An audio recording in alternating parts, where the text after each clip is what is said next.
শুরু করো। আজ আমরা বিসিএস পরীক্ষায় আসার মতো কয়েকটি প্রশ্ন নিয়ে আলোচনা করব।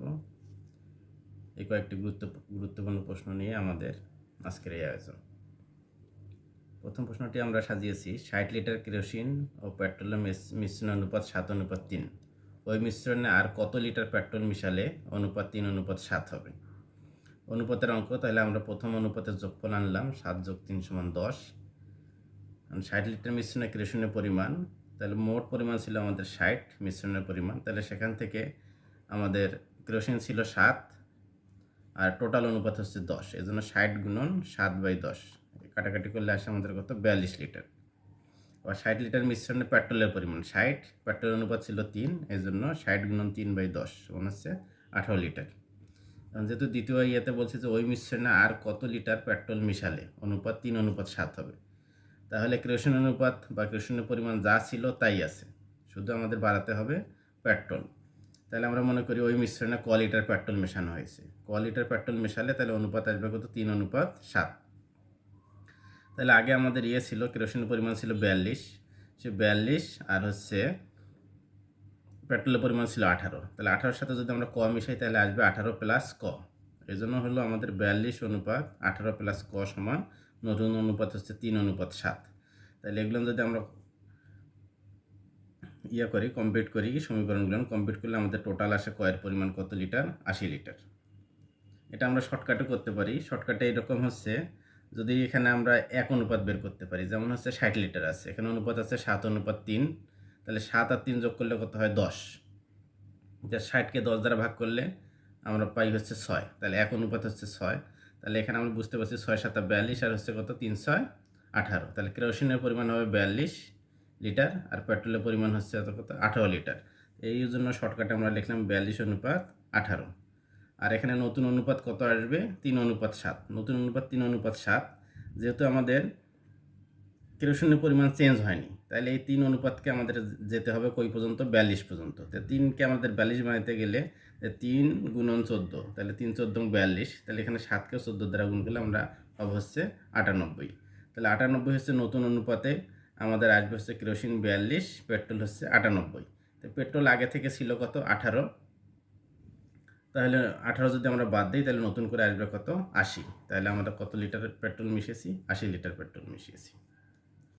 আমাদের দ্বিতীয় কোশ্চেনটি প্রথম কোশ্চেনটির মতো, একটি সোনার গহনার ওজন 16 গ্রাম, এতে সোনা ও তামার অনুপাত 3:1, এতে কী পরিমাণ সোনা মেশালে অনুপাত 4:1 হবে? তাহলে সোনা কী পরিমাণ মেশাতে হবে? তাহলে প্রথম অনুপাতের যোগফল 3:1 4, সেই প্রথম 1 নম্বর অঙ্কটির মতো। আর 16 গ্রাম গহনায় তাহলে সোনার পরিমাণ কতটুকু সেটা আমরা বের করে নিলাম, 16 গ্রাম গহনায় তামার পরিমাণ কতটুকু সেটাও বের করে নিলাম। আর তাহলে আমাদের কতটুকু সোনা মেশাতে হবে, তাহলে ধরলাম ক গ্রাম সোনা মেশাইতে হবে, ক গ্রাম সোনা মেশালে অনুপাত কী হবে, 4:1 হবে। তাহলে এখান থেকে আমরা প্রশ্ন মতে পাচ্ছি 12 + ক অনুপাত 4 = 4:1। ক্যালকুলেশন করে পাচ্ছি ক = 4 গ্রাম। তো শর্টকাট যদি আমরা আগের মতোই করি, আগের মতোই করলে হচ্ছে 3 আর 1 কত হয়, 4। তাহলে এক অনুপাতের মান আসে হচ্ছে 16কে 4 দ্বারা ভাগ করলে আসে কত, 4। তাহলে এখানে 3 × 4 = 12, যদি এখানে হয় তাহলে এখানে হবে 4 × 1 4, তাহলে 12 আর হচ্ছে 4। তাহলে আমাদের এখানে টার্গেটটা হচ্ছে কি, এই নতুন অনুপাত যেহেতু 4:1 আছে, তাহলে 1কে আমরা কত বানাবো, 4 বানাবো। 4 দিয়ে 1কে গুণ করলে 4 হয়, 4 দিয়ে 4কে গুণ করলে 16 হয়। তাহলে এখান থেকে আমরা বুঝতে পারছি 12 থেকে হয়ে গেল কত, 16। তাহলে সোনার পরিমাণ 12 থেকে 16 যেহেতু হয়ে গেল, তাহলে কতটুকু আমরা মিশিয়েছি, 4 গ্রাম মিশিয়েছি।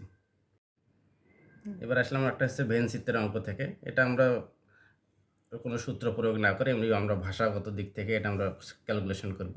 কারণ কোনো পরীক্ষার্থীর 80% গণিত এবং 70% বাংলায় পাশ করলো, উভয় বিষয়ে পাশ করলো 60%, উভয় বিষয়ে শতকরা কতজন ফেল করলো। তাহলে আমরা যদি ধরি যে 100 জন শিক্ষার্থী আছে ওই ক্লাসে, তাহলে 80 জন কী করছে, গণিতে পাশ করছে, আর 70 জন কী করছে, বাংলায় পাশ করছে, আর উভয় বিষয়ে পাশ করছে কত, 60 জন। তো এখান থেকে আমরা বুঝতে পারতেছি উভয় বিষয়ে পাশ হচ্ছে কত, 60%। তাহলে শুধু গণিতে কয়জন পাশ করলো, গণিতে তো এমনিতে পাশ করছে 80%। 80% মানে যদি 100তে ধরি তাহলে 80% মানে হচ্ছে আমাদের কি, 80 জন। তাহলে শুধু গণিতে পাশ করবে কি, উভয় বিষয়টা যদি আমরা শুধু বাদ দিয়ে দিই, সেখান থেকে শুধু গণিতে পাশের সংখ্যা পাবো। তাহলে শুধু গণিতে পাশ করছে, এই যে 80 থেকে 60 বাদ দিলে আমাদের কত থাকে, 20%। আবার শুধু বাংলায় পাশ করলো, 70 থেকে উভয় বিষয়ে যদি আমরা বাদ দিয়ে দিই, তাহলে 70 বিয়োগ হচ্ছে উভয় বিষয়ে 60, তাহলে থাকলো কত, 10%।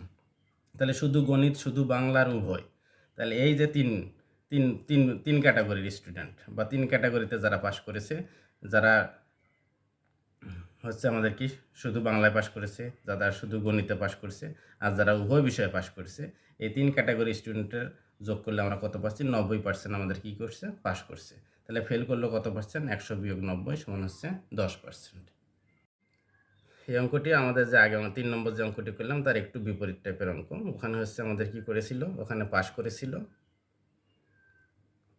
উভয় বিষয়ে, আর এখানে হচ্ছে কি উভয় বিষয়ে ফেল করেছে, এই সংক্রান্ত একটি কোশ্চেন।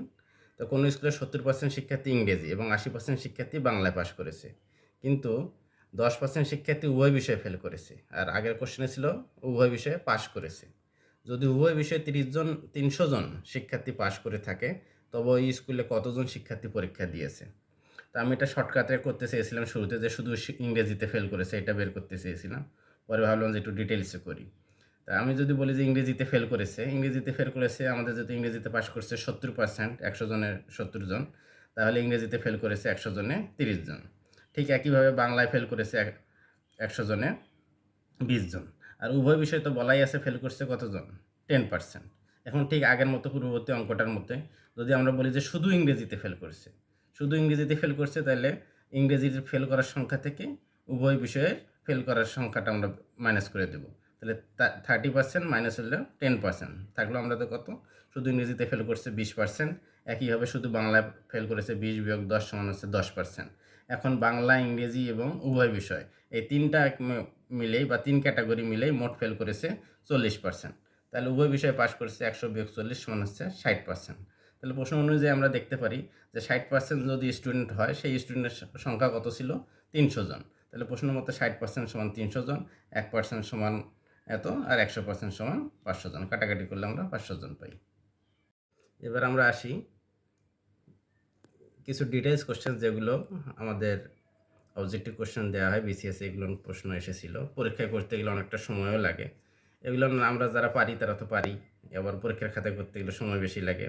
এগুলো একটু টেকনিক অবলম্বন করে আমরা একটু মুখস্থ করেও রাখতে পারি, যাতে আমরা শর্ট সময় 1-2 সেকেন্ডে এগুলো অ্যান্সার দিতে পারি, কারণ এগুলো কোনো পরিবর্তন ঘটে না। এগুলো দেখবেন যে 2-3টা বিসিএসে রিপিট হয়েছে, একই মান একইভাবে রিপিট হয়েছে। এই কোশ্চেনগুলো যেমন এরকম আসে যে 10টি জিনিসের মধ্যে 2টি একজাতীয় এবং বাকিগুলো ভিন্ন ভিন্ন, ওই জিনিসগুলো থেকে প্রতিবারে 5টি নিয়ে কত প্রকারে বাছাই করা যায়? এর অ্যান্সার হচ্ছে 182।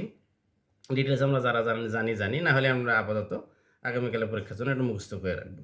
যদি তেলের মূল্য 25% বৃদ্ধি পায়, তবে তেলের ব্যবহার শতকরা কত কমালে তেল বাবদ ব্যয় বৃদ্ধি পাবে না? এটার অ্যান্সার হচ্ছে কত? 20। এখানে 25% বৃদ্ধি পেলে এখানে ব্যবহার কমাতে হবে কত? 20%। তারপর একটা কোশ্চেন আছে, যেমন 14 জন খেলোয়াড়ের মধ্য থেকে নির্দিষ্ট একজন অধিনায়ক সহ 11 জনের একটি ক্রিকেট দল কতভাবে বাছাই করা যায়? এটা কতভাবে বাছাই করা যায়? 286 ভাবে। তারপর কলকাতা শব্দটির বর্ণগুলোকে একত্রে নিয়ে বিন্যাস সংখ্যা আমেরিকা শব্দটির বর্ণগুলোকে একত্রে নিয়ে বিন্যাস সংখ্যার কত গুণ? তাহলে কলকাতা আমেরিকার কত গুণ? 2 গুণ। এভাবে আমরা মনে রাখতে পারি। তারপর আরেকটা যেমন অনেক বড় কোশ্চেন, অ্যান্সার অনেক বড়োভাবে করতে হয়, এটা পরীক্ষায় করতে গেলে অনেক সময় লাগে, এটা আমরা মুখস্থ করে রাখতে পারি। যে মামুন 240 টাকায় একই রকম কতগুলি কলম কিনে দেখলো যে যদি সে একটি কলম বেশি পেত, তাহলে প্রতিটি কলমের মূল্য 1 টাকা কম পড়তো। সে কতগুলো কলম কিনেছিল? উত্তর হচ্ছে সে 15টি কলম কিনেছিল। একইভাবে বিসিএসে আসা এই কোশ্চেন, যেমন একটি পঞ্চভুজের সমষ্টি, এটা হচ্ছে অন্তঃকোণের সমষ্টি আছে, একটি পঞ্চভুজের অন্তঃকোণের সমষ্টি কত হবে? 6 সমকোণ হবে। এই অঙ্কটা রিপিট আসে বারবার, বিভিন্ন বিসিএসে আসছে।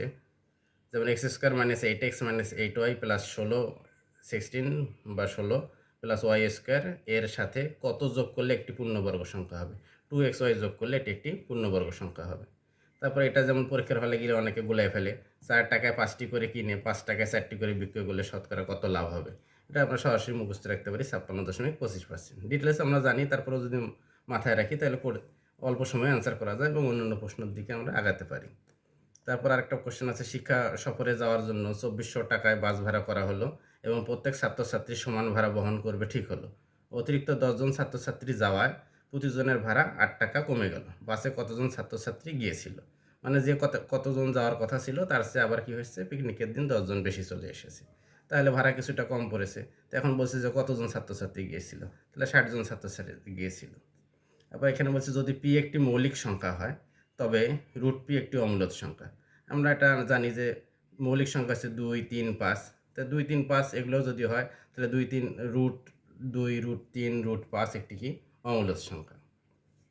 এই কোশ্চেনটা মোটামুটি রিপিট হয়। একজন দোকানদার 7.5% ক্ষতিতে একটি দ্রব্য বিক্রয় করলো। যদি দ্রব্যটির ক্রয় মূল্য 10% কম হতো এবং বিক্রয় মূল্য 31 টাকা বেশি হতো তাহলে তার 20% লাভ হতো। দ্রব্যটির ক্রয় মূল্য কত? উত্তর কত? 200 টাকা।